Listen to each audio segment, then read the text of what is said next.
Lift పెట్టించుకోవాలంటే as a కస్టమర్‌గా మా scope of works ఏముంటాయి? చాలా మంచి క్వశ్చన్ అడిగారు మ్యామ్ మీరు. చాలా మంది కస్టమర్స్‌కి ఇదే డౌట్ ఉంటుంది. ఒకసారి లిఫ్ట్ ఆర్డర్ ఇస్తే మొత్తం లిఫ్ట్ వాళ్ళే చేసుకుంటారేమో అన్న థాట్‌లో ఉంటారు. కానీ అలా అస్సలు కాదు. ఫస్ట్ లిఫ్ట్ ఇన్‌స్టలేషన్ స్టార్ట్ అయ్యే ముందు పిట్ అంతా క్లీన్ చేసేసి కింద ఆర్‌సీసీ ఫుట్టింగ్ ఏసి ఇయ్యాలన్నమాట. మేము ఇచ్చే డైమెన్షన్స్ ప్రకారం స్కాఫోల్డింగ్ కట్టియాలి. స్కాఫోల్డింగ్ అంటే గోవా. అది కూడా స్టిక్స్ తోటి ఉండాలన్నమాట. నార్మల్ పైప్ గోవా నడవదు.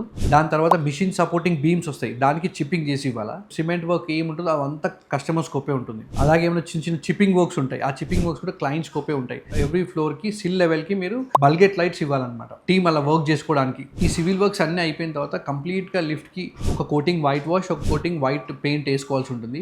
డోర్ ఫ్రేమ్ ఎక్కడైతే ఉందో అక్కడ గ్రానైట్ అయితే గ్రానైట్, టైల్స్ అయితే టైల్. మీ రిక్వైర్మెంట్ ప్రకారం ఆ క్లాడింగ్ కూడా కంప్లీట్ చేసుకోవాలి. అలాగే మా పుష్ బటన్ వచ్చే దగ్గర ఒక 1 ఇంచ్ హోల్ చేసి ఇవ్వాల్సి ఉంటుంది. యాజ్ ఎ కస్టమర్ గా మీకు ఇంకా ఏమైనా డౌట్స్ ఉంటే కమెంట్ చేయండి, నేను మీ డౌట్స్ క్లారిఫై చేస్తాను.